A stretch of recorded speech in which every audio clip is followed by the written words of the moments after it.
With Darren, it's the best ride of the day. Iowa's favorite country, J97.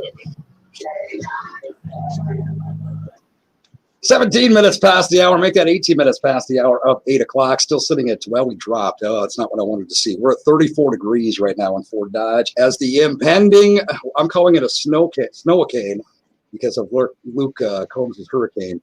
Snowicane heading our way. Again, we are under a winter weather advisory right now. That is until 6 this evening. At 6 this evening, immediately, we go under a blizzard warning, in effect, until 6 o'clock tomorrow night, 24 hours of a blizzard warning. We can see the potential of 40-mile-an-hour winds and up to 11 inches of snow right here in Iowa. Yeah, JD. JD just gave me that look, man. He's like, whoa, 11 inches. I can't hear you, brother. Are you there? I'm here. Can you hear me? Yeah, there you go, man. Now I can hear you. JD, back on with Thursday from Tennessee, right here on the airways of K97 on all of our audio streams and on our video stream as well at at Iowa's Favorite Country, K97 on Facebook, and my Darren on Air Facebook page. That's DARREN on AIR. There he is. Did you get uglier over the last 2 weeks? How did that happen? I haven't been sleeping a lot down here, Darren. Oh, okay. You guys got a snowicane going on down there too? No, we don't have snow here. We had a little snow 2 days ago, but it went away. Good. You guys sent it up here is what happened. Hey, we sent it back. We said we don't want it to go back north. Go up there. Now, there is a blizzard warning at the Dairy Queen down here. No way. Yeah, you can get 11 inches of blizzard at the Dairy Queen down here today. So, I like Oreo blizzards of that kind. So just so you know. I like the Reese Cup blizzards the best. Do you? Yeah. I'd ask you to send me one, but knowing you actually would, and it would just be an empty, sticky cup by the time it got here. So sorry, I ate it on the way. I got it to you, Darren. Hey, buddy, let's start out with a serious note here because like an impending snowstorm for us isn't serious enough. But you, God bless you, I'm proud of you. Thank you. You have been with a lot of other people, but you have been out kind of helping rebuild Nashville after the whole scary bombing situation around Christmas time. And of course, you still things going on from the tornado you guys had back clear back in April of last year. So you've been out doing your thing, doing your community stuff, and you've been on like local TV stations down in Nashville as well, man. You were everywhere. I know, it's crazy. Yeah, yesterday was a big media day. It started at 4 a.m. and didn't end until 6 last night. You know, A1, when A1 cracks the whip, man, she lines them up. And yeah, we did News Channel 4, News Channel 2, huge stations down here, and they're covering the story. We're down here on 2nd Avenue this morning, and we're finishing up one bar called the Distillery down here, and after that we've got 3 more big ones that I'm sending crews into, and they're repairing all the bomb damage. And the bomb damage, I've never been in a bomb area before. You know, I've been in, as you say, hurricanes. We did Hurricane Sandy. We've done countless tornadoes here, some in Mississippi. And what it basically is guys will just get tour buses and we'll go up there with them and, you know, help out, right? But I've never seen the destruction like a bomb area. It's out of control. I mean, it's unlike anything I've seen. Now let's kind of go back and set the stage, man, because for people who I don't know if you didn't hear about it or what, but it was just before Christmas, right? No, it was Christmas Day. Christmas morning, 6:22 in the morning on Christmas morning, somebody decided to blow up the AT&T building, which I'm sitting next to, and they didn't do it, but they did a lot of damage down on 2nd Avenue, and it rocked and damaged 41 buildings. Wow. Now, to tell you how that works, you take a 5-story building and it's almost like a toy building. You just pick it up and shake it and set it back down. And everything in there is kind of like sprung, you know, there's just pictures blown off the walls. And then you'll find, you know, the whole building, some of these buildings are just cracked. It's just like they took them and cracked on both corners. So there's a ton of work, and structural engineers are in here clearing them. They've condemned, I think, 7 of them that are going to have to come down all the way. Wow. And so it's really something, but man, it puts you in it gives you a big perspective of things that matter, and it really gives you an overall view of just, I don't know, how fragile stuff really is, you know. Right. So, Now, for people who don't realize, this was domestic terrorism. And the person responsible was captured pretty much right away. I mean, it was pretty quick. well, he disintegrated in the bomb. Oh, he did. Oh, I thought he did, was yeah. captured. Well, No. okay then. Well, but he was captured then. And they're not ruling it as domestic terrorism because they got all these little legalities and stuff about it, but they're actually just saying it was a bombing. And I'm like, okay, I don't. What's the difference?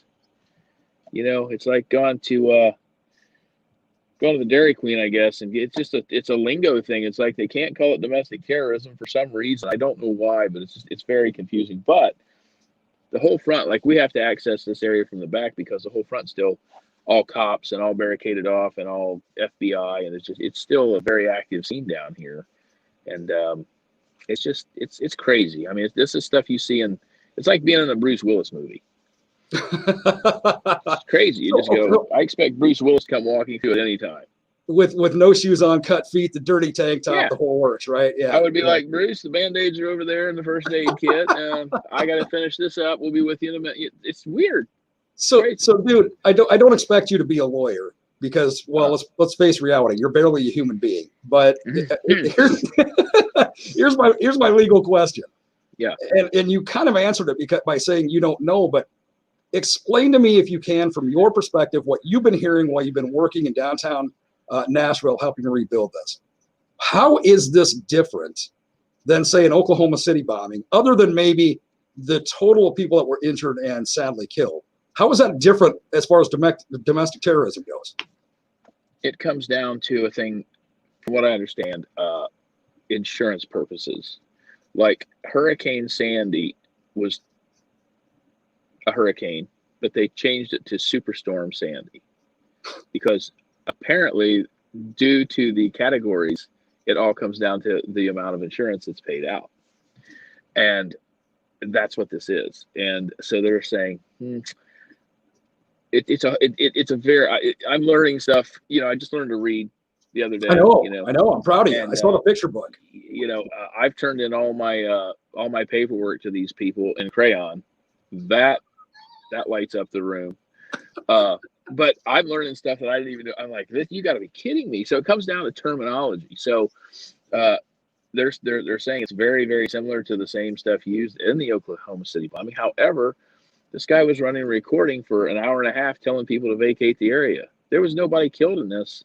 Fortunately, thankfully, there was nobody killed in this thing. And to take out 41 buildings in a couple city blocks, that's unheard of. So it's a very, very, very strange thing.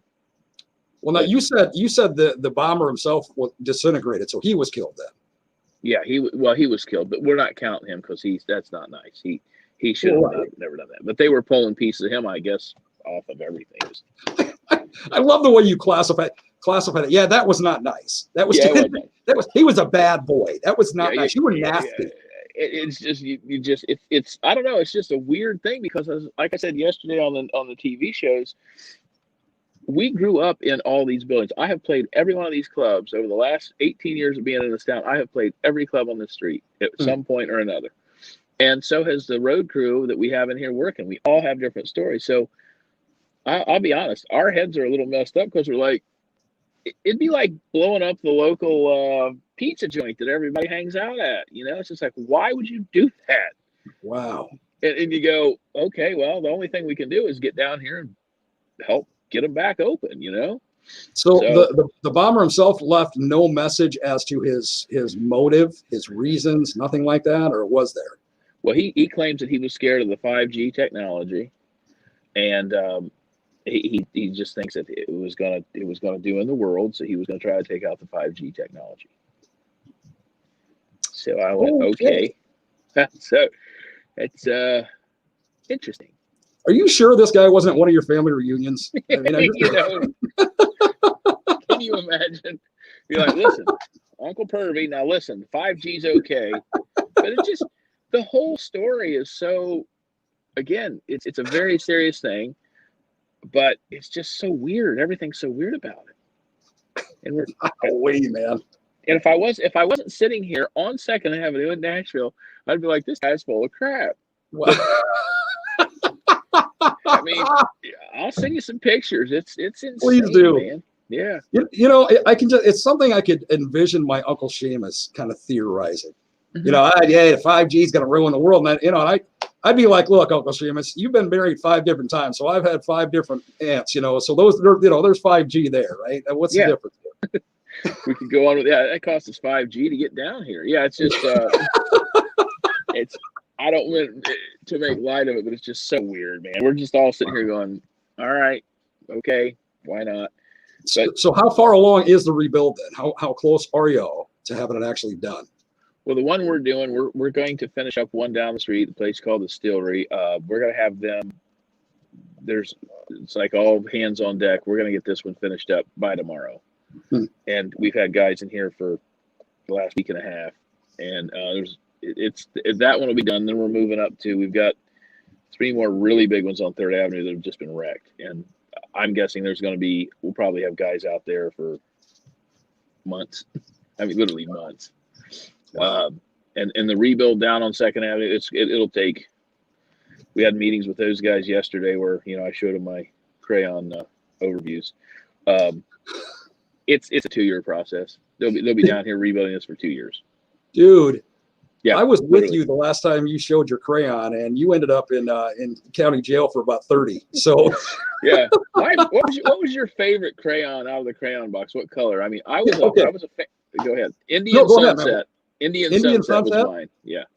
Okay, I got to set the stage because this is something I brought up on the morning train before. I grew up the youngest of 10 kids. Both my parents were hardworking blue collar workers, so we didn't have the greatest the amount of money. We didn't have a pool, right? So when I went to school, we had the fat 8-pack of crayons. That's all mom and dad could afford. Okay. The rich kids were the ones with the 64-pack and the crayon sharpener on the back. That had every kind of color that hadn't even been created yet. Yeah. So based on the crayons that I had in the 8-pack, my favorite was liquid wax because that's pretty much the color that was stood out the most. It was just kind of a liquidy, waxy kind of thing.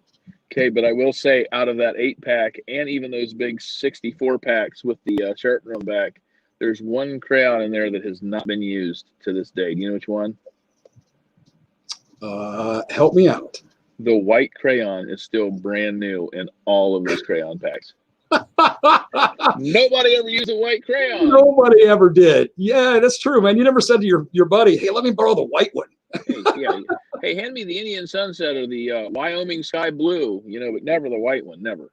The Bob Ross terms. Those. Dude, you know what? Where were you? This is one of the most ingenious things you've ever come up with. And okay, let's be honest, it's the only ingenious thing you've ever come up with. Yeah. But where were you when we were in school, man? All we had to do was turn in a blank piece of white paper and go, "Well, I drew it. Can't you see it? I used this crayon and hold up the white one." Read it again. Right there. I did all my facts and figures in white crayon. Oh, that's hilarious, man. Wow, crayons back in the day, and they're still prevalent. Hey, let's read some of our comments today. Bobby says, "Good morning, guys. Sneaking away at work to wish you guys a happy and safe, fun-filled Thursday. Thank you for the entertainment." Hey, happy and safe, fun day to you too, Bobby. Yeah, what's a halle? Is that a term? Is that a K97 term? It's Barry. She's Halle Berry. Okay. Okay. Ooh, yeah. Oh, man. Yeah, I know. I know. Okay, now how did you do this? This is from you. Thank you, Darren, and our friends in Iowa for the love and support. How did you do that when you were talking to me? I got this crayon. That's why the bottom is white. That's why the bottom of it's white. Nice job. Yeah, he took typing lessons. I told you, man, you got 30 for the last time you did that. I know. Hello. Hoping you two are staying warm and not working too hard. Sorry, Kimberly. We're getting it today. Today's a good day. Look at us. Do it look like we're working hard? Are you kidding me? Yeah. Diane says, "Good morning, Darren and JD." Good morning, Diane. Glad to have you along with us. Another one from Kimberly. Remember the sharpener in the back of the box? Yeah. For the rich kids, I do. Yeah.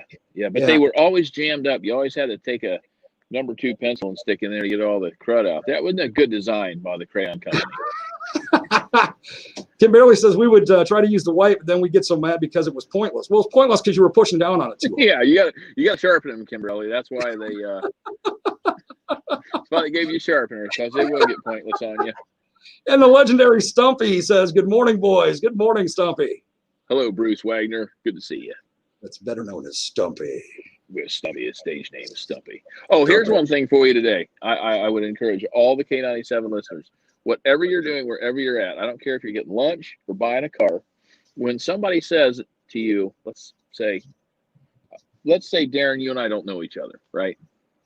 Well, And I we've say, actually got that before. I'm like, we can't go back, but if we could, I know we both would. If I said, hey, my name's Joe, what's yours? What's your name? We'll just say, well, it's Darren. And I would say, try this today. Darren, is that your real name or your stage name? You will have the most fun you've had all day. I'm telling you, it's great. Dude, So do you know how many times I've been asked that over the years? I get it all the time. So I'm sure you do. I'm sure you do. You know, and here's the thing too. I'll verify this. I have met Mom and Pa Denim. I mean, they're up making jeans and shirts up in Ohio, and that's the real last name. Yeah, Levi and Drake Russell. What's up, my man? How goes it? That's my soon-to-be son-in-law. See that picture right there? That's your niece. That's there Ireland. She is right there. There you go, Ireland. And hey, good morning, Darren. Good morning, Eric. How you doing there, brother? Yeah, is Eric? Is that your real name or your stage name? See, now, I thought it was great that your parents did name one of your brothers Levi, and I thought it was a little strange that they named your sister Red Tag, though. I don't know what that was all about. Well, we had Clarence. We had Clarence Denim. He always had to sit at the front of the house, right by the door. And then Ben. We had Clarence, Ben, and Denim. So what is happening? And you wonder why I ask if the bomber wasn't at one of your family reunions or not. Oh, buddy. Hey, I tell you what, you've got a big meeting coming up here in a little bit. And you've got this guy, I got to tell you, JD messaged me last night. And he said, hey, I got a big meeting at 9 o'clock. He said, things are moving to the next level. I got to tell everybody, you've been nominated for an Orville Award, which is the opposite of an Oscar, which is best actor not ever in a movie. And you are up for the Orville. And I'm so happy for you, man. Well, if that's the case, then you've been nominated for a couple of Grannies. Not Grammys, but a couple of Grannies, and I hope you get them, Darren. I hope you get those Grannies, and you deserve them. I get fan mail from them all the time, man. Don't worry about it. But we're going to let you go today because I know you got more rebuilding to do, and you got your meeting at 9-ish and so forth. And again, man, in all seriousness, love your brother, like a brother, and I'm so proud of you yesterday seeing you on the news. And I know your better half, Lynn, she immediately posted one of your news clips, and A1, and God bless her for getting you on all the TV down in the Nashville area. But keep it up, brother. We are, believe it or not, we are working still. I have people asking me all the time saying, what can I do to help get JD and Jason on stage up here? Yep. And we're going to make it happen.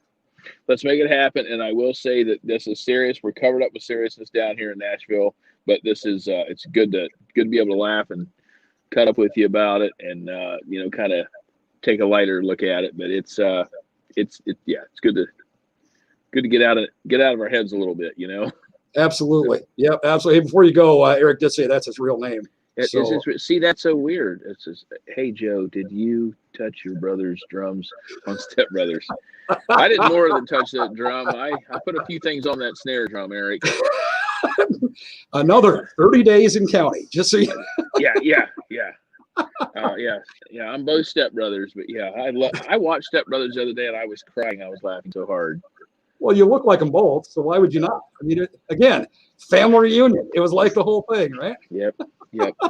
Oh my God, love it. Hey, buddy, we will talk to you next Thursday, of course. Everybody, I last week when you weren't able to be on because of your busy schedule and so forth, I had people all morning long going, man, my morning's not the same because you and JD were on together. So there are people that just look forward to this. Well, thank you. I look forward to it. I'm glad and I appreciate it. And I'd like to dedicate this next song coming up next called Star Kissed. And you guys sing along, and we'll see you in the spring. Dude, I'm playing it. Just so you know, I'm playing it. You go do your gig, and I will promise you it's going to get aired next. All right. I'll see you soon. All right, love you, buddy. See you next week. Love you, bye. Bye-bye. Oh yeah, if you don't know what Starkist is, that's one of his latest releases. Actually, oh yeah, Drake Cops doesn't start until 4. Well, it's a good thing. He's got plenty of time to still get on today's episode then, and he probably will. Joe Denim, our buddy, Thursday from Tennessee. Oh, we somehow are still able to be on the airwaves and be legal. I don't know how we do it, but we do. Anyway, he'll be back on next week, and seriously, we got to get him and Jason Brown on the same stage together right here in our Fort Dodge area, and have a great time, man. It'll be something amazing. So anything anybody has got for ideas to get them here, let's make it happen. It is 21 before the top of the hour. We are still sitting right now at 34 degrees in Fort Dodge, waiting for that impending storm. Again, that blizzard warning does take effect at 6 o'clock this evening. That's going to remain in effect for 24 hours until 6 o'clock tomorrow night. And we are currently under a winter weather advisory that until 6 o'clock, when the blizzard warning takes over, we could see potentially 11 inches of new snow and 40-mile-an-hour winds. Iowa winter, we knew would eventually be here, right? And it looks like it is looming upon us. We're going to hit the K97 weather coming up in just a little bit. I'm not kidding. Starkist by Joe Denim is on the way. You stay right here.